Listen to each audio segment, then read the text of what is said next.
tujuan saya sih begini loh Pak, sesuai dengan janji kita kemarin itu kan mau melaksanakan coaching kan Bapak dengan temannya. Nah, saya selaku ini mau mengobservasi pelaksanaan coaching dengan coaching. Ya, jadi itu tujuan saya begitu Pak. Nah, terus kira-kira pada saat coaching Pak bisa gambarannya itu seperti apa?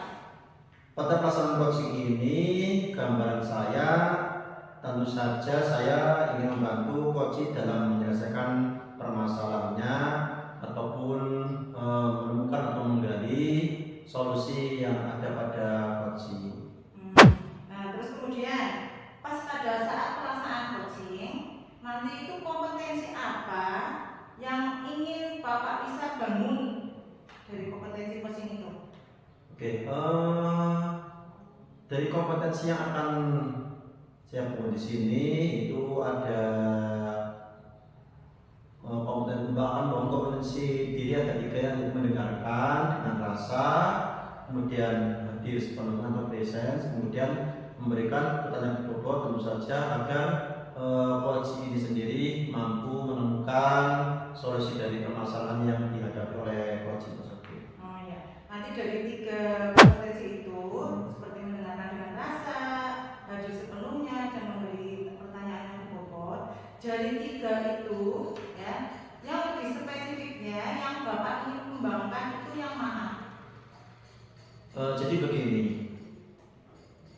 ini loh Bu, yang tadi yang saya pelajari itu membuat sebuah pertanyaan yang berbobot seperti itu. Ya. Jadi selanjutnya proses coaching ini nanti ya dikatakan akan berhasil ya jika Bapak itu mencapai kompetensi yang mana tadi? Jadi menurut saya bisa dikatakan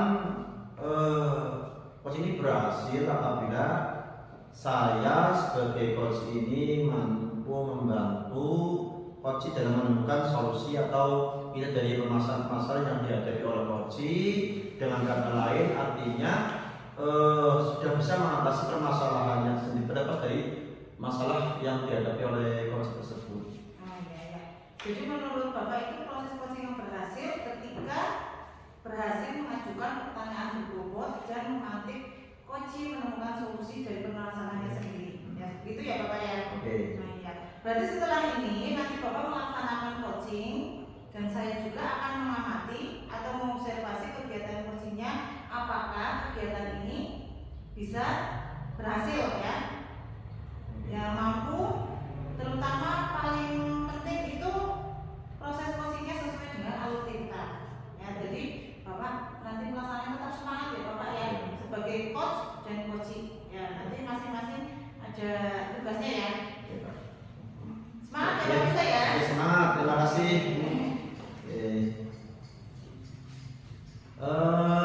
Assalamualaikum Bu Widya.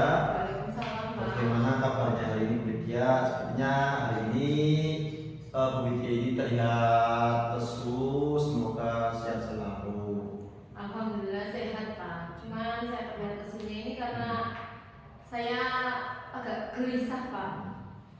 Nah, dari kegelisahan Bu Widya ini itu ada masalah apa Bu barangkali yang bisa saya bantu? Begini Pak, tapi sebelumnya saya mengganggu waktunya sebentar ya Pak ya. Mohon maaf karena mengganggu waktu Pak Bisa ini. Saya ingin menceritakan tentang apa yang saya rasakan, kegelisahan saya ini di jam terakhir Pak, yaitu jam 7.08 yang jam siang terakhir dari pembelajaran. Baik Bu Widya, apa yang ingin Bu Widya ceritakan dari masalah yang Bu Widya hadapi? Insya Allah saya bisa siap membantu mendengarkan. Begini Pak, saya itu sedih banget Pak. Setiap jam terakhir atau jam 7.08 di sekolah saya itu murid-murid yang saya ajar di kelas, terutama ketika saya mengajarkan pembelajaran itu, mereka kayak kurang bersemangat gitu loh Pak. Jadinya apa ya? Saya menjadi gelisah Pak. Kenapa sih mereka tidak bersemangat gitu? Jadi menurut Bu Widya ini Apa yang Bu Widya harapkan dari obrolan pada kali ini? Saya itu mengharapkan ada ide atau ada solusi Pak dari permasalahan saya supaya anak-anak itu semangat dalam mengikuti mata pelajaran saya Pak. Oke.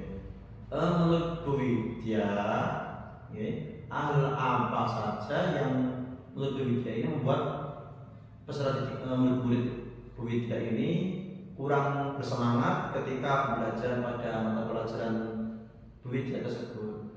Kalau saya ingat-ingat nih Pak, menurut saya pribadi ya, Oke. itu kayaknya yang menyebabkan murid saya kurang semangat itu mungkin karena pembelajaran saya kurang menarik. Terus kemudian ada apa yang menurut anak itu mungkin bosen gitu ya, karena saya metode pembelajarannya itu sama Pak, selalu menggunakan discovery learning, jadi tidak saya rubah metodenya. Kemudian mungkin media pembelajaran yang saya gunakan nih Pak, ini kayaknya tidak bervariasi, jadi kurang bervariasi sehingga menyebabkan sama modul saja Pak, tidak ada bantuan yang lain. Untuk internetnya susah sekali. Iya. Kalau seperti tadi yang Bu Widya sampaikan, seperti itu keadaannya. Apa saja yang dapat membuat murid Bu Widya ini menjadi semangat dalam pelajaran mata pelajaran itu? Mungkin kalau anak-anak biar semangat itu mungkin kalau pembelajarannya asik mungkin ya Pak ya, jadi tidak monoton gitu Pak. Yang jelas pembelajaran itu yang jangan sampai membosankan murid mungkin. Nah ini saya pengennya itu memahami atau saya dapat mengidentifikasi karakteristik masing-masing murid itu sesuai dengan kebutuhan belajar mereka Pak, sehingga saya bisa mengakomodir kebutuhan belajar mereka dengan baik Pak. Saya sependapat dengan apa yang disampaikan oleh Bu Widya. Lalu menurut Bu Widya ini apa yang bisa membantu atau membuat murid-murid Bu Widya ini lebih asik dan tidak membosankan ketika pembelajaran yang tadi disampaikan bahwasanya pelajaran jam terakhir itu pelajaran bagaimana? Kalau menurut saya sih pembelajaran harus berpusat pada murid ya Pak. Kemudian saya pengennya murid itu aktif, jadi dia aktif dalam mengikuti pembelajaran yang saya ampu. Kemudian saya berikan ice breaking supaya lebih semangat lagi. Terus diselingi dengan games yang menarik mungkin Pak. Lalu mengenai tadi yang disampaikan Bu Widya bahwasanya karakter siswa, tadi yang disampaikan, bagaimana Bu Widya ini dapat mengetahui karakteristik siswa dari Bu Widya? Mungkin yang bisa saya lakukan yang pertama itu mengobservasi tentang profil belajar murid Pak. Jadi salah satunya itu mungkin gaya belajar ya, gaya belajar siswa itu bagaimana, itu dengan menggunakan angket Pak dan kesiapan belajar mereka. Oke. Tadi Bu Widya ini menyampaikan menggunakan angket. Nah, dari hasil angket gaya belajar dan kesiapan belajar tadi, apa yang Bu Widya lakukan untuk berikutnya? Mungkin dengan angket tadi ya Pak, dari angket yang sudah saya peroleh itu nanti saya dapat mengidentifikasi gaya belajar mereka, apakah mereka itu masuk auditory, atau masuk visual, atau masuk kinestetik Pak. Dan ini itu akan berkaitan dengan kesiapan belajar mereka, sehingga yang akan saya lakukan itu mempersiapkan sumber belajar dari ketiga macam itu tadi sehingga bisa mengakomodir kebutuhan mereka. Oke. Termasuk sumber belajarnya. Jadi tadi disampaikan bahwasanya Bu Widya menyampaikan untuk sumber belajar. Sumber belajar bagaimana yang Bu Widya ini siapkan agar siswa dari Bu Widya ini memenuhi belajar? Kayaknya sumber belajar yang saya siapkan ini nanti akan lebih bervariatif Pak, karena dengan ada 3 macam gaya belajar, itu mungkin nanti saya menggunakan video pembelajaran, bagaimana caranya saya menyiapkan videonya, kemudian dengan menggunakan modul ajar yang pertama saya buat dari Canva mungkin nanti, kemudian saya juga mau mencari sumber belajar lain yang relevan, ini dengan tujuan pembelajaran yang akan tercapai. Kemudian kemungkinan dari proses pembelajaran itu, ini saya berharap anak-anak nanti lebih semangat lagi dalam mengikuti pembelajaran, jadi mereka antusias gitu Pak. Nah, betul sekali apa yang disampaikan oleh Bu Widya ini. Saya yakin sekali bila Bu Widya ini bisa mampu menggunakan berbagai macam sumber belajar yang ada. Pasti tentunya akan membuat para siswa kita, membuat siswa UIT ini lebih antusias dan semangat dalam pembelajaran mata pelajaran ini. Nah, kemudian, jadi sekarang apa rencana Ibu untuk menyelesaikan masalah yang Ibu hadapi ini? Untuk pertama saya memetakan kebutuhan belajar siswa dulu Pak. Jadi misalnya dengan melalui akad belajar ini nanti kayak. Kemudian yang kedua saya merancang pembelajaran yang mengasihkan, yang menggunakan sumber belajar terutama dengan menggunakan video baik dari YouTube atau dari TikTok Pak. Apalagi sekarang model sekarang kan sering sekali anak-anak itu menggunakannya TikTok ya. Kemudian bentuk tugasnya nanti juga saya sesuaikan dengan minat dan bakat siswa. Ini istilahnya saya akan melaksanakan belajar berdiferensiasi kayak mungkin saya seperti itu, sehingga murid itu tidak terkesan tidak terkesan terpaksa gitu dalam pembelajaran, sehingga mereka akan merasa senang Pak dalam mengerjakan tugas yang saya berikan ini, mungkin dalam bentuk video atau infografis atau dengan laporan digital, jadi mengembangkan sesuai zaman sekarang. Nah, kalau saya menyimak dari dalam ini rencana pendidikan sangat bagus sekali. Harapan saya mudah-mudahan berhasil. Nah, apa komitmen dari Bu Widya terhadap yang tadi Bu Widya rencanakan, yang sampaikan tadi, itu komitmennya bagaimana? Saya berkomitmen untuk selalu membuat rencana pembelajaran ini yang dapat mengakomodir kebutuhan belajar siswa Pak. Ini dengan menggunakan berbagai macam sumber belajar yang relevan. Ini untuk mengeksplorasi materi sehingga murid-murid ini saya dapat menjalankan merdeka belajar atau dan saya ini akan pengennya sih membuat siswa-siswi ini senang dalam kegiatan eksplorasi materi tadi Pak. Jadi tanpa ada unsur paksaan dari saya, tanpa ada unsur paksaan dari mereka sendiri. Kemudian saya akan menyerahkan pemilihan sumber belajar itu pada siswa-siswa saya itu Pak. Nah, bagus sekali Bu Widya. Tentu saya sangat mendukung apa yang Bu Widya lakukan. Mudah-mudahan semuanya bisa berjalan dengan baik, dengan lancar, dan sesuai apa yang diharapkan.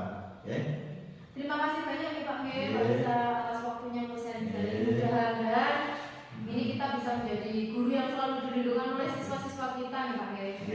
Terima kasih atas waktunya Pak. Sama-sama. Assalamualaikum. Waalaikumsalam warahmatullahi wabarakatuh. Oke, Bapak sudah melaksanakan praktek.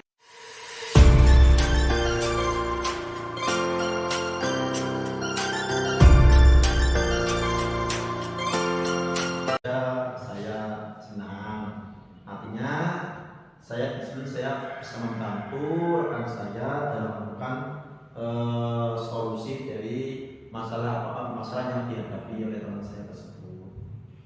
Tadi saya lihat sepertinya asik banget ya sama coaching. Jadi apa? Kayak bukan lagi coaching ya, seperti kayak ngobrol biasa seperti itu. Sekarang coba bisa ceritakan lagi Bapak tadi apa yang masalahnya coaching sampaikan kepada Pak Wisan. Tentu saja tadi dalam percakapan tadi kami baca tentang berbagai permasalahan yang dihadapi oleh coaching ini, sehingga pada akhirnya tadi ditemukan sebuah solusi yang nantinya akan dilakukan oleh peserta. Iya. Jadi solusinya berarti tadi sudah ditemukan ya Bapak ya? Betul. Iya, tadi juga saya lihat ngobrolnya seperti asik banget dan betul-betul sudah terjalin kemitraan antara coach dan coaching seperti itu Bapak. Oke, sekarang saya akan sampaikan pengalaman saya dari proses coaching tadi yang Bapak lakukan. Nah, dari proses tadi, sepertinya Bapak itu sudah menerapkan alutita, ya, di mana tadi Bapak sudah dari awal sudah menanyakan tujuan, sudah mengintegrasi dari keresahan coaching atau masalah, kemudian Bapak juga bisa menanyakan aksi nyata yang akan dilakukan coaching itu untuk menyelesaikan masalahnya, ya. Jadi dia juga sudah menyampaikan harapan-harapannya dan Bapak juga sudah menanyakan komitmen pertanggungjawaban tadi. Jadi sepertinya luar biasa banget proses coaching ini karena sudah sesuai dengan alutita, ya. Jadi menyinggung tadi kompetensi yang ingin Bapak kembangkan dari awal,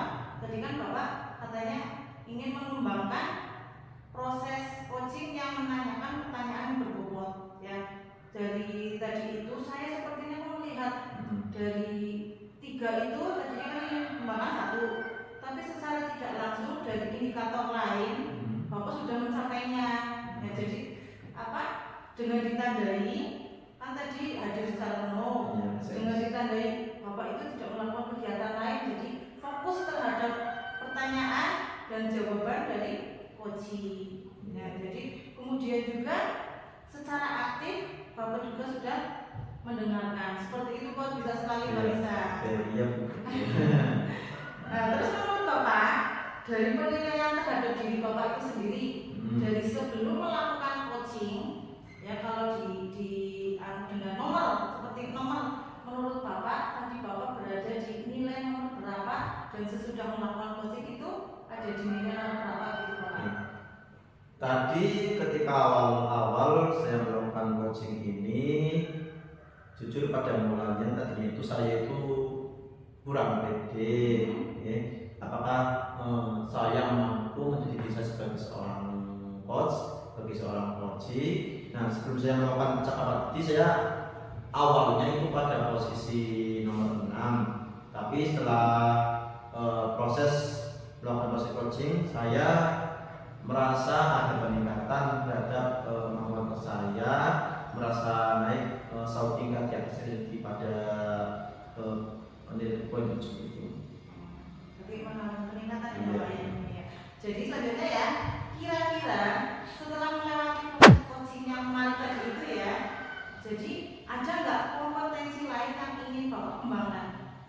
Oke, dari 3 kompetensi yang tadi terkembangkan, ternyata di Komsat itu tiga-tiganya itu tidak dapat dipisahkan. Jadi saya merasa ketika di kompetensi tersebut, semua kompetensi tersebut itu ingin saya kembangkan, ingin saya capai. Jadi ketiganya itu gitu. Jadi saya semuanya sudah tercapai semua. Saya hanya satu kompetensi yang saya kembangkan itu tidak bisa dan membantu teman saya dalam mencari solusi permasalahannya. Tentu saja kita harus pertama saya tadi mendengarkan dengan aktif, kemudian tentu saja harus hadir secara sempurna dalam proses untuk hobi saya, dan saya ingin mengembangkan ketiga kompetensi tersebut. Jadi tidak bisa jalan sendiri ya, kita harus tiga-tiganya jalan. Ya. Selanjutnya, Bapak kira-kira untuk mengembangkan 3 kompetensi tadi itu apa yang Bapak bisa lakukan? Untuk pertama, saya ingin berlatih percakapan coaching yang lebih sering dengan rekan-rekan saya, dan tentu saja harus mencari referensi yang lebih baik itu dari media sosial seperti itu.